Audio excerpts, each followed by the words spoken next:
हम लोग solid state revision करेंगे और ये आपका रिवीजन क्लास है एग्ज़ाम के पर्पज़ से, ठीक है। और यह बिहार बोर्ड के लिए वेरी वेरी इम्पोर्टेंट होगा। और ध्यान दीजिए, अगर आप पहले से क्रिस्टलाइन सॉलिड के नोट्स बना लिए हैं तब लिखने की कोई ज़रूरत नहीं है, ठीक। सबका आंसर सेम रहता है, थोड़ा मोड़ा लैंग्वेज इधर उधर बस। और अगर आप नहीं बनाए हैं और लैंग्वेज इजी लगे तो आप लिख सकते हैं एग्ज़ाम में, और सुनिए तो ऑब्जेक्टिव सही होगा। इस पर्पज़ से हम रिवीजन करवा रहे हैं। और आज का टॉपिक है क्रिस्टलाइन सॉलिड और एमॉर्फस सॉलिड को लेकर। सबसे पहले आप सॉलिड मतलब समझते होइएगा। सॉलिड मतलब जिसका साइज एंड शेप डिफिनिट हो, वॉल्यूम डिफिनिट हो, नहीं, उसको हम सॉलिड बोलते हैं। नहीं, सॉलिड के पास क्या होता है, साइज और शेप और वॉल्यूम दोनों डिफिनिट रहता है, मतलब फिक्स्ड रहता है। सॉलिड को आप दबा नहीं सकते हैं, सॉलिड बह नहीं सकता है, फ्लो नहीं कर सकता है, नहीं। सॉलिड रिजिड होता है क्योंकि उसका मॉलिक्यूल बहुत पास रहता है। लेकिन कुछ ऐसा सॉलिड है जिसको आप दबा भी सकते हैं, जैसे प्लास्टिक। आप दबा नहीं सकते हैं प्लास्टिक को, हाँ कि ना। तो जिसको आप दबा सकते हैं, समझिए, वो आ जाएगा एमॉर्फस सॉलिड में। लेकिन सिर्फ एक गुण काफ़ी नहीं है। मान लीजिए हमें किसी लड़की का शादी करना है, लड़का सरकारी नौकरी में है, तो बोलेंगे हाँ लड़के आपका सरकारी नौकरी है, चलिए बात फाइनल, रिश्ता फाइनल। उधर से वो आ जाएगा अगुआ, बोलेगा ना लड़का पीता भी है, तो बस रिश्ता कैंसिल। मतलब एक गुण देख कर हम एमॉर्फस सॉलिड नहीं बतला सकते हैं, कुछ डिफिनेशन पढ़ना होगा, ठीक। जरूरी नहीं है कि एक गुण हो एमॉर्फस सॉलिड देख लिए, दबा के देख लिए एमॉर्फस सॉलिड बोल देंगे, ठीक। आइए, क्रिस्टलाइन सॉलिड।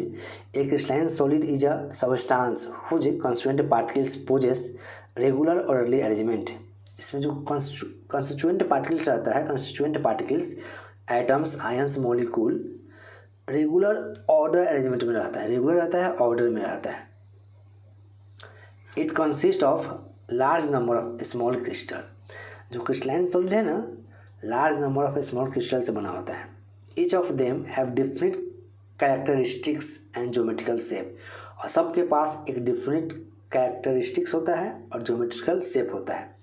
जैसे डायमंड हो गया, ग्रेफाइट हो गया, ठीक, क्वार्ज हो गया। ध्यान रखिए, quartz H2O, dry ice SiC, silicon carbide, copper Ag, Fe, NaCl, ZnS और कोई भी हो, क्रिस्टलाइन सॉलिड के एग्जाम्पल है। एग्जाम में आप एमॉर्फस सॉलिड याद रखिए example. And amorphous solid is a substance whose CP बोलेंगे शॉर्ट में, constituent particles do not possess a regular order arrangement. Regular orderly arrangement इसमें नहीं रहता है। मतलब अगर आपको हम फोटो दिखाना चाहें तो फोटो देखिए, एक क्रिस्टलाइन क्वार्ज का है और एक एमॉर्फस क्वार्ज ग्लास का है। इसका जो है ना पैटर्न ऑर्डर में है, रेगुलर है, एक अरेंजमेंट में है क्रिस्टलाइन क्वार्ज का, और एमॉर्फस क्वार्ज ग्लास का रेगुलर ऑर्डर में नहीं है, ठीक है। देख सकते हैं फोटो में, आपके पास बुक भी होगा, उसमें भी देख लीजिए। चलिए, कोई दिक्कत यहाँ तक। अब आइए, एग्जाम में क्वेश्चन पूछता है विच of the following is crystalline solid. 2020 का है। Option diamond, glass, rubber, all of these.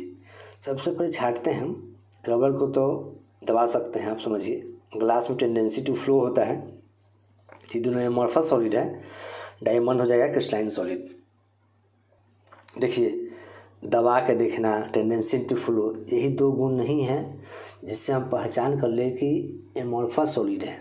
Example के तौर पर, अगर लड़का के पास सरकारी नौकरी है और कोई लड़की वाला आया बात करने के लिए, तो बोला हाँ लड़का का सरकारी नौकरी है, रिश्ता फाइनल। और उन्हें से कोई अगुआ वाला बोल देगा लड़का कभी कभी पीता भी है, तो रिश्ता कट गया।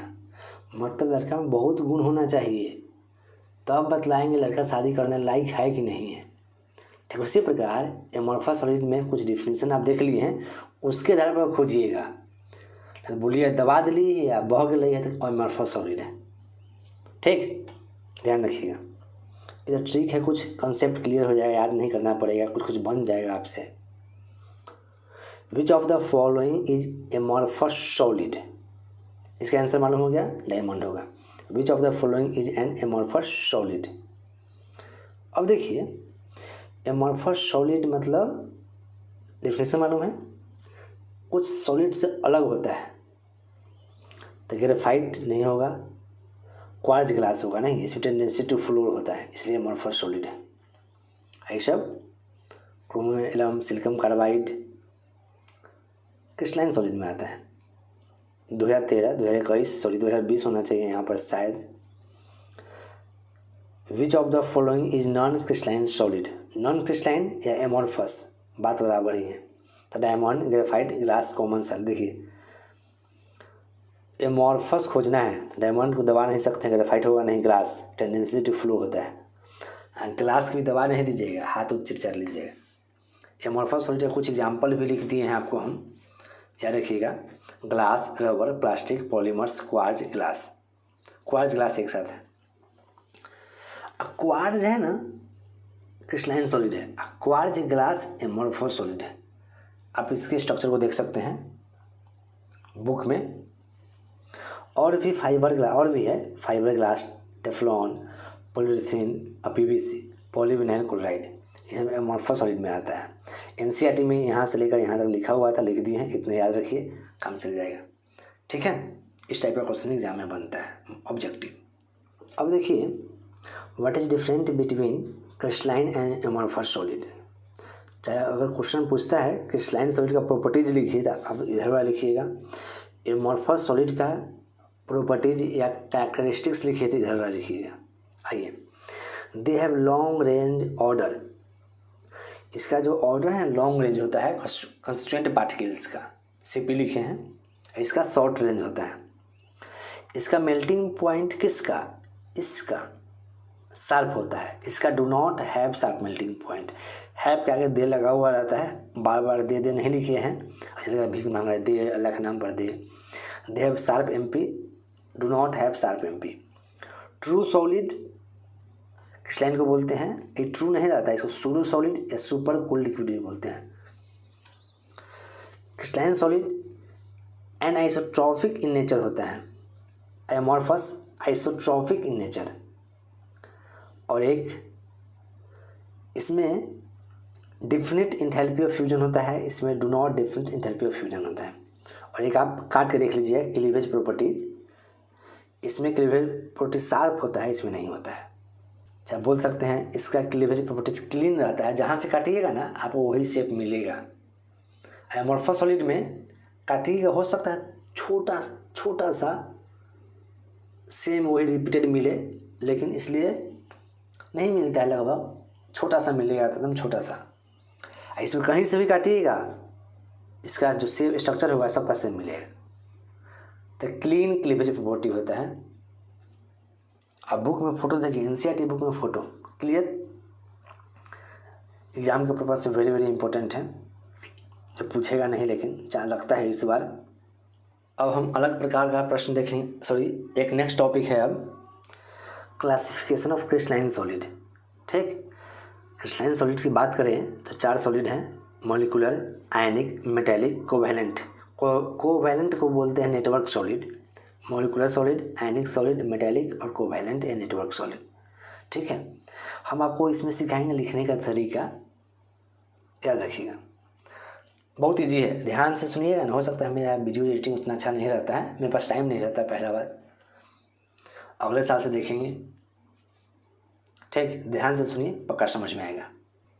चलिए, molecular solid, these are the crystalline solid in which CP constituent particles are molecules. और जो होता है ना ये हेल्ड होता है, मतलब these molecules are held together by dispersion force हो सकता है, या डाइपोल डाइपोल इंटरेक्शन, या हाइड्रोजन बॉन्ड। जिसमें डिस्पर्सन फोर्स होगा नॉन पोलर होगा, आप भी जानते हैं। डाइपोल डाइपोल इंटरेक्शन होगा तो पोलर होगा। हाइड्रोजन बॉन्डिंग होगा मतलब एच बॉन्ड होगा। एग्जाम्पल लिखा हुआ है H2I2 इसे पोलर में आता है, सॉरी नॉन पोलर में है, ये पोलर में है, ये एच बॉन्ड वाला है। ऑब्जेक्टिव मिलेगा एच बॉन्ड। NCERT में इतना ही लिखा था, जो NCERT में वही लिखे हैं। एच बॉन्ड ऐसे बनता कहाँ है, इसमें मिलेगा हाइड्रोजन का ऑक्सीजन फ्लोरीन FON नाइट्रोजन के साथ एच बॉन्ड मिलेगा आपको, ठीक। आइस न कि लिक्विड, याद रखिएगा, ice solid ice, water solid में रहना चाहिए मतलब आइस के रूप में, तो उसमें एच बॉन्ड मिलेगा। काहे के लिए, इसलिए बोले हैं H2O में भी रहता है एच बॉन्ड, क्रिस्टलाइन सॉलिड है, इसलिए यहाँ पर आइस लिखा रहेगा, टेंशन नहीं लीजिएगा, ठीक है। आइए अब इसी को हम अपने से बना के कुछ याद रखने का तरीका बतलाना है आपको, बहुत इजी है, याद हो जाएगा, इसका हम विश्वास दिलाते हैं। आयनिक सॉलिड, आयनिक सॉलिड में जो Cp होता है कंस्टिट्यूएंट पार्टिकल्स पॉजिटिव आयंस या नेगेटिव आयंस होता है। जैसे NaCl है तो Na+Cl-, और इसके बीच में स्ट्रॉन्ग इलेक्ट्रोस्टैटिक फोर्स काम करता है। एग्जाम्पल लिखा हुआ है। अब जिस तरह आप लोग मॉलिक्यूलर सॉलिड पढ़े हैं वैसे ही आयनिक सॉलिड पढ़िए, तो क्या बोलेंगे, these are the crystalline solid, these are the crystalline substance in which the constituent particles are positive ions and negative ions, ठीक है। फिर these molecules are held together by strong electrostatic force. Example NaCl, MgO, CF2, KCl। और ऐसे ही metallic solid का बोलना हो तो बोलेंगे पॉजिटिव आयंस होता है इसमें, और इसमें मेटालिक बॉन्ड रहता है FeCuAg। वेरी वेरी इंपॉर्टेंट है एग्जाम के लिए। कोवैलेंट सॉलिड, एग्जाम के लिए यही दो वेरी वेरी इंपॉर्टेंट है। कोवैलेंट सॉलिड, इसमें जो Cp रहता है कंस्टिट्यूएंट पार्टिकल्स एटम्स रहता है, इसके बीच में कोवैलेंट बॉन्ड रहता है। Example SiO2, SiC, diamond, graphite, AlN। याद रखिए, diamond, graphite, AlN, SiO2, SiC, silicon carbide, इसको नेटवर्क सॉलिड भी बोलते हैं। इसके बीच में कोवैलेंट बॉन्ड काम करता है। कोई पूछेगा what is network solid, same वैसे ही बना के लिखिए, ठीक है, समझ में आया। ऑब्जेक्टिव पूछेगा कौन नेटवर्क सॉलिड का एग्जाम्पल है, कौन पोलर है, कौन नॉन पोलर है, ध्यान से देखिएगा। प्रैक्टिस के लिए आपको ऑब्जेक्टिव देते हैं हम, विच of the following is network solid. आप पढ़े हैं, इसमें से बोलिए कौन सा नेटवर्क सॉलिड होगा। विच of the following is network solid, इसमें से बोलिए। नेटवर्क सॉलिड का और एग्जाम्पल लिख दिए SiO2, AlN, SiC, और इसमें से दो आप देख लीजिएगा। विच of the following is ionic solid, NaCl, MgO, LiF, all of these, सभी के पास आयनिक सॉलिड है। ये तो आप पहले से जानते हैं शुरू से, Na+Cl-, Mg2+O2- नहीं, इसमें आयन होगा पॉजिटिव और नेगेटिव आयंस, आयनिक सॉलिड है। ऑल ऑफ दीज, इस दोनों का आंसर आप कमेंट कीजिए। नेटवर्क सॉलिड को हम कोवैलेंट सॉलिड भी बोलते हैं, ठीक है। चलिए एक क्वेश्चन है, what is network solids, what is network solids, नहीं, तो network solid is a substance in which the constituent particles are atom, समझा दिए हैं। And these atoms are held together by covalent bond throughout the crystal. This is also called covalent solid. Example diamond, graphite, quartz, SiC, AlN, etc. याद रहेगा ना, जो भी example होगा crystalline solid का ही होगा। क्वार्ज ग्लास कभी नहीं इसमें लिखिएगा, क्वार्ज लिखिएगा, ठीक। कई सब क्रिस्टलाइन सॉलिड के अंदर में था। चाहे और पूछा why covalent solid are called network solid, तब दिक्कत है। आप देखिए जो डायमंड का स्ट्रक्चर है ना, और जो ग्रेफाइट का स्ट्रक्चर है, शुरू से पढ़ते हैं, हीरा और ग्रेफाइट बहुत ज़्यादा रहता है, कोवैलेंट बॉन्ड नेटवर्क टाइप का रहता है, इसलिए इसको नेटवर्क सॉलिड भी बोलते हैं। A covalent solid are held together by covalent bond throughout the crystal and form a continuous network of covalent bond in 3-dimensional structure. That is why covalent solids are called network solid, ठीक है।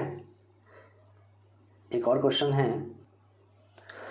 Ionic solids conduct electricity in molten state but not in solid state. आप ionic solid के बारे में जानते हैं, बचपन से पढ़ते होइएगा क्लास 10th में। आयनिक यौगिक का जलीय विलयन विद्युत का सुचालक होता है, नहीं याद है क्लास 10th में ओम छारला 1 में। आयनिक यौगिक का जलीय विलयन विद्युत का सुचालक होता है। आयनिक solid conduct electricity in molten state, aqueous solution but not in solid state. In molten state ions are free to move and conduct electricity. जैसे नमक में थोड़ा पानी रख दीजिएगा ना तो उसमें करंट आने लगता है, क्योंकि उसमें आयन बन जाता है Na+ और Cl-। But in solid state ions are held together by strong electrostatic force, और यह फिक्स्ड पोजीशन पे रहता है, इधर उधर मूव नहीं करता है। And cannot move free when electric current is applied। आप देखिएगा जब हम अर्थिंग में नमक रखते हैं ना, उसके ऊपर पानी छीट देते हैं ताकि वो आयन में टूट जाए और वोल्टेज आ जाए, करंट आ जाए ज़्यादा, इसलिए कहा गया है so ionic solids conduct electricity in molten state but not in solid state. ध्यान रखिए, आयनिक सॉलिड में जो इलेक्ट्रिसिटी आता है आयंस के द्वारा, लेकिन जो मेटल रहता है मेटालिक सॉलिड में उसमें इलेक्ट्रॉन के द्वारा, फ्री इलेक्ट्रॉन के द्वारा। मेटल में फ्री इलेक्ट्रॉन के द्वारा आता है। ठीक है, एक क्वेश्चन आप प्रैक्टिस कीजिए, why glass is considered super cool liquid. कारण बता दिए हैं, आप लिख लीजिए, अगर नहीं है तो कमेंट कीजिएगा, हम डिस्क्रिप्शन में डाल देंगे, टेंशन नहीं लीजिएगा। और why crystalline solids and isotropic in nature. Sir आप बतलाए कहाँ हैं, आप तो एनाइसोट्रॉपिक लिख के छोड़ दिए हैं, बोल दिए इस एनाइसोट्रॉपिक होगा, कारण कहाँ समझाए हैं, वही बात है समझाते हैं। Why crystalline solids and isotropic in nature आप लिख लीजिएगा खुद से, जब लगे नहीं आ रहा है तो हमें बोलिएगा, लेकिन आप समझाते हैं। छोटा सा बात छूट गया था एक पेज में, थोड़ा प्रचार आ जाए, थोड़ा समझे। लॉन्ग रेंज ऑर्डर मतलब which means that there is a regular pattern of arrangement. Long range का क्या मतलब होता है, रेगुलर पैटर्न मिलता है अरेंजमेंट का, और particles which repeated itself over the entire crystal. ठीक, अब जहाँ से भी काटिएगा ना, मान लीजिए सेम वही स्ट्रक्चर मिलेगा, रिपीट होगा। A amorphous solid have a tendency to flow through very slowly, therefore this is also known as pseudo solid या super cool liquid। ये NCERT का लाइन है। अब कोई पूछता है एनाइसोट्रॉफी या आइसोट्रॉफी क्या होता है, तो देखिए anisotropy means the substance will have different physical properties in different direction. Different physical properties in different direction, physical properties लिखा हुआ है। आइसोट्रॉफिक में same physical properties in all direction है। Anisotropy different physical properties in different direction, same physical properties in all direction. ठीक है, चलिए कल हम देखेंगे नेक्स्ट क्लास में इससे से रिलेटेड और ऑब्जेक्टिव आप खुद लीजिए, क्वेश्चन बैंक से बनाइए, गेस्ट पेपर से बनाइए, और नेक्स्ट वीडियो में मिलते हैं कल।